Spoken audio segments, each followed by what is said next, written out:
Hello everyone, I'm Max from Canada. I'm Tuti from Thailand. And I got told that this speech by French Senator Claude Maluret was legendary. Speech against Trump from a few weeks ago, 4 weeks ago actually. And in here it says, débat sur la situation en Ukraine.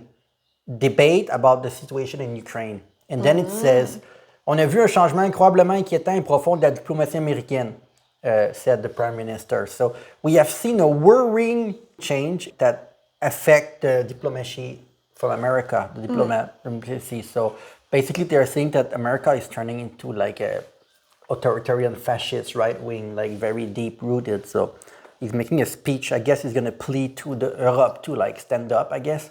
So let's react. Let's get started. Monsieur le Président, Monsieur le Premier ministre, Messieurs les ministres, Mesdames et Messieurs les ministres, mes chers collègues, l'Europe est à un tournant critique de son histoire. Le bouclier américain se dérobe, l'Ukraine risque d'être abandonnée, la Russie renforcée. Washington est devenu la cour de Néron, un empereur incendiaire, des courtisans soumis et un bouffon sous kétamine chargé de l'épuration de la fonction publique. C'est un drame pour le monde libre, mais c'est d'abord un drame pour les États-Unis.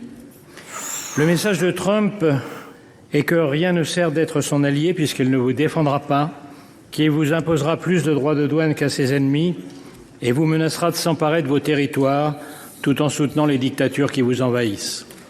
Le roi du deal est en train de montrer ce qu'est l'art du deal. This guy speaks like he's a poet or something. Like he's reading poem. It's the language he used. Maybe it's because it's French from France. It's so beautiful, and he's so serious that I have goosebumps because he speaks like a very big tragedy is happening. Like his tone is so not sad. It's just you feel almost hopeless. His tone is very like, ugh.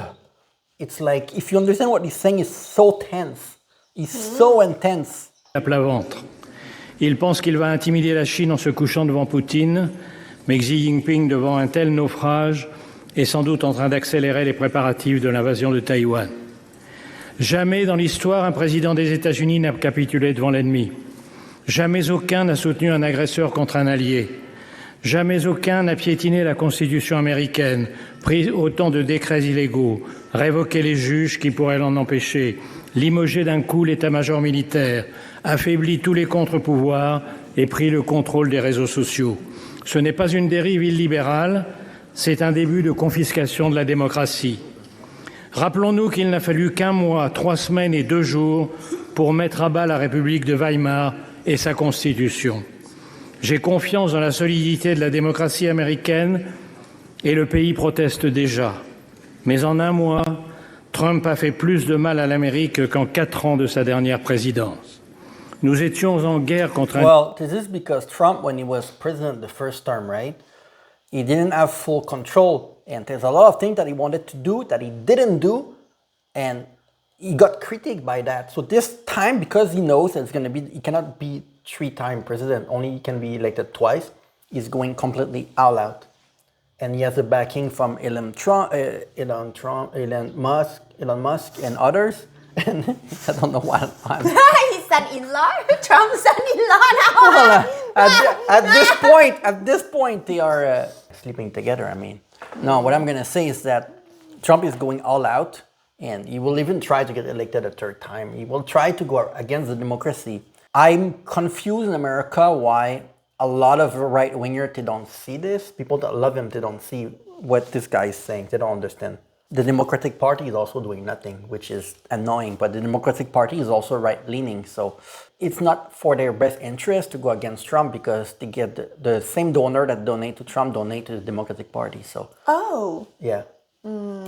Dictateur, nous nous battons désormais contre un dictateur soutenu par un traître.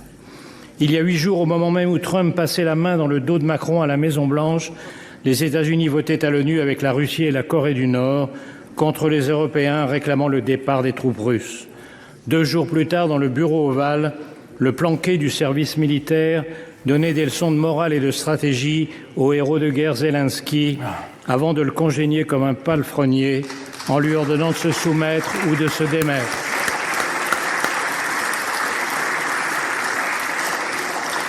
Cette nuit, il a franchi un pas de plus dans l'infamie en stoppant la livraison d'armes pourtant promise. Que faire devant cette trahison? La réponse est simple. Faire face. Et d'abord ne pas se tromper. La défaite de l'Ukraine serait la défaite de l'Europe. Les pays baltes, la Géorgie, la Moldavie sont déjà sur la liste. Le but de Poutine est le retour à Yalta où fut cédé la moitié du continent à Staline.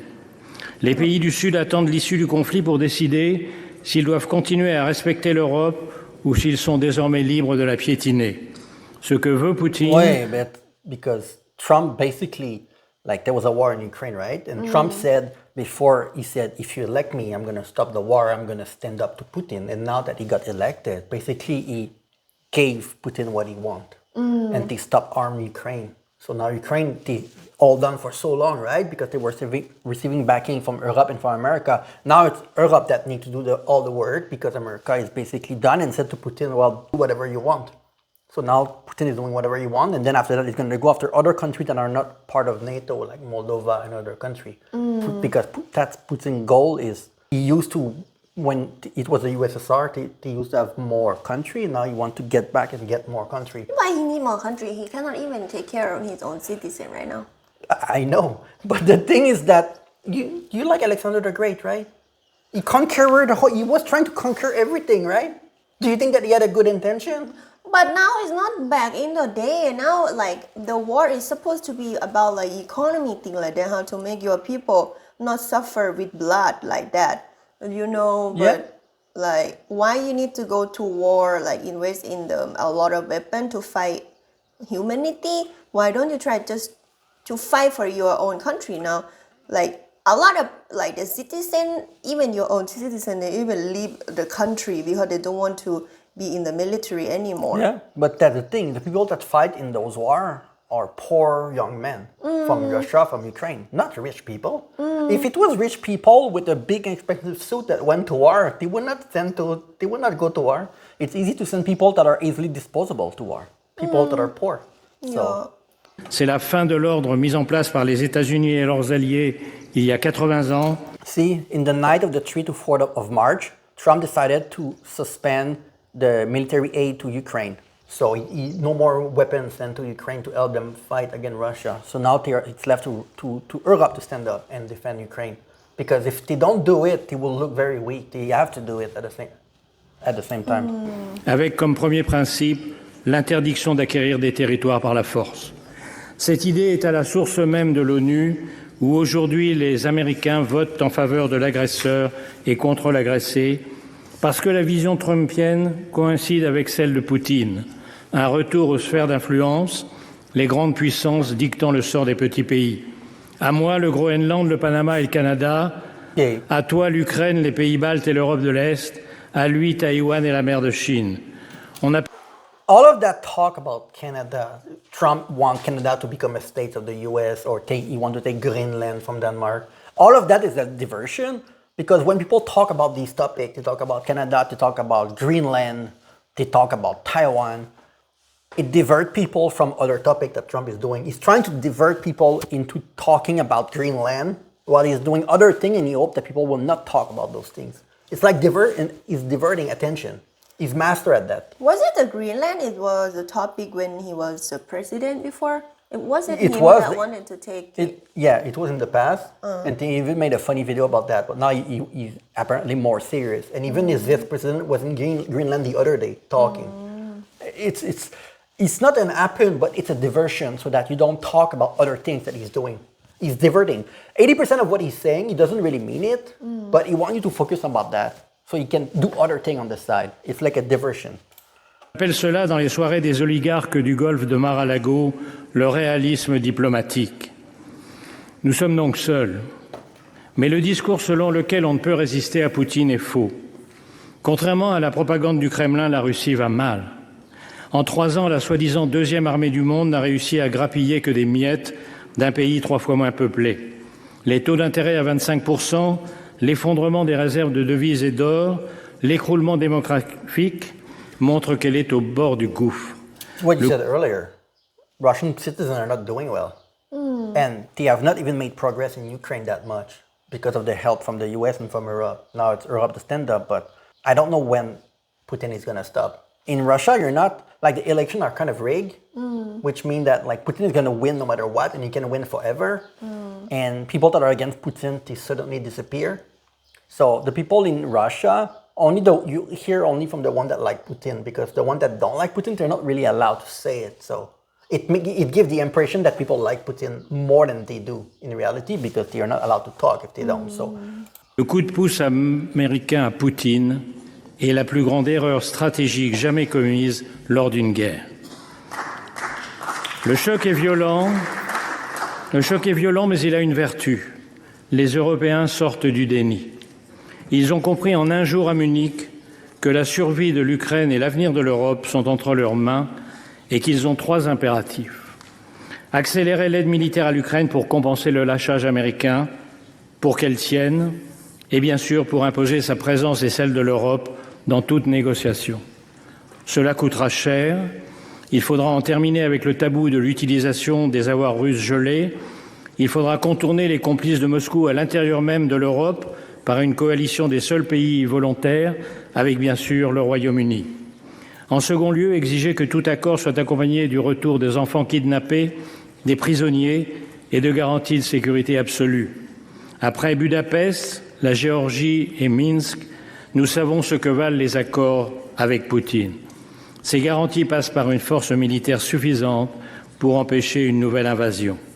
Enfin, et c'est le plus urgent, parce que c'est ce qui prendra le plus de temps, il faut rebâtir la défense européenne négligée au profit du parapluie américain depuis 1945 et sabordée depuis la chute du mur de Berlin.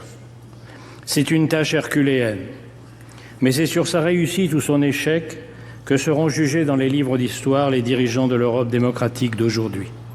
yeah, he's telling Europe to stand up. But you know what?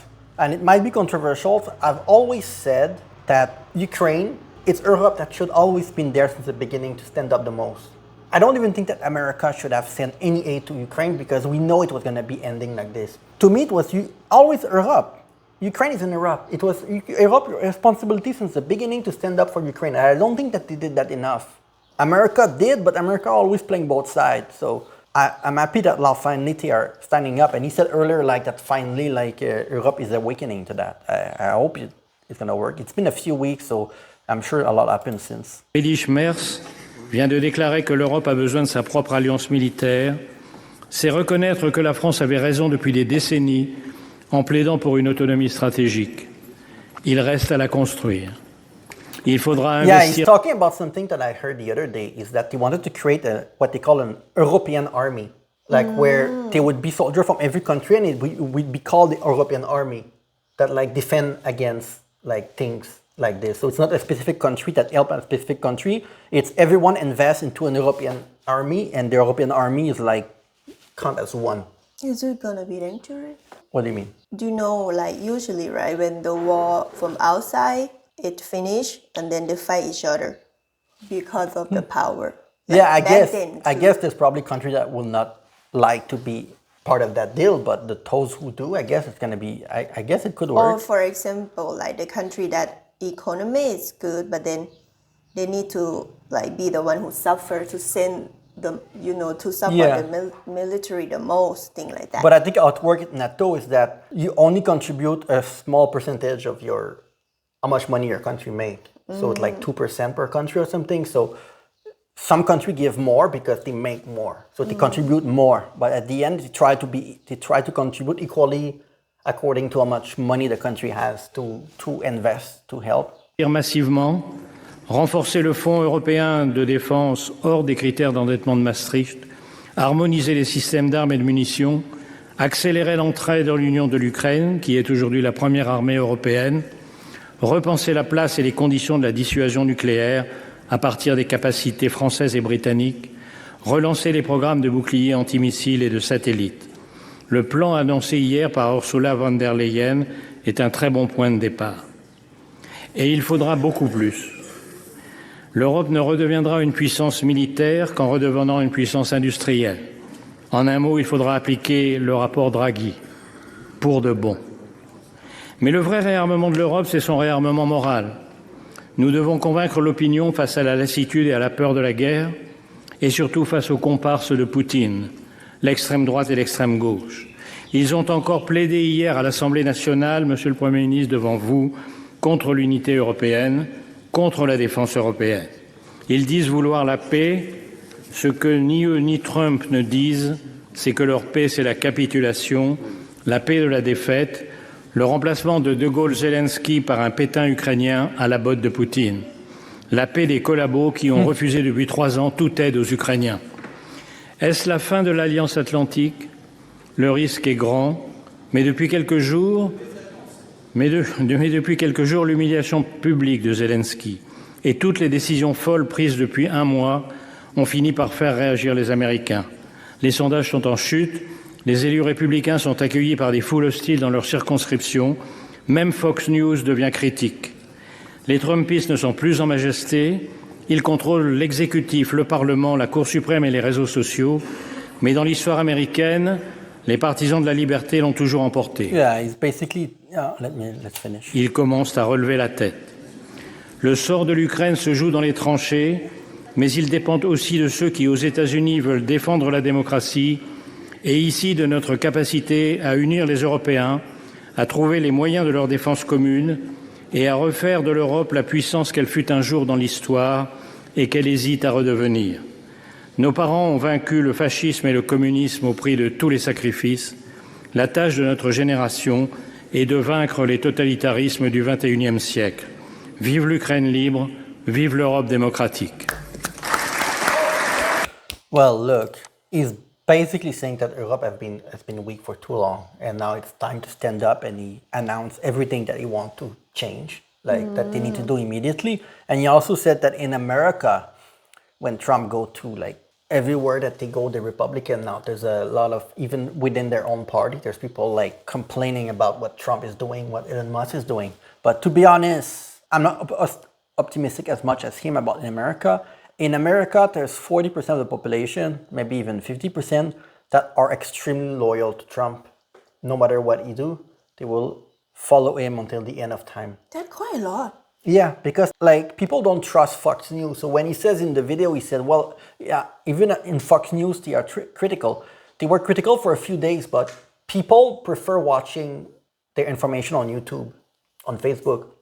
And on Facebook and YouTube, you have a lot of commentators that are very pro-Trump, that spew a lot of bullshit. So I don't think that it's going to come from America to make Trump change his mind. Europe will need to do what he just said. You cannot depend on Americans to save their own country. You need to do things without American. That's how I view this. Yeah. And then hopefully save Palestine, even though I'm not so confident about that because there's a lot of European countries that are pro-Israel, so it's going to be tough, but it's a good video. There's a lot of videos that we need to catch on, so we're going to react to more. And thank you for watching, everyone. Tell us more in the comments. See you very soon.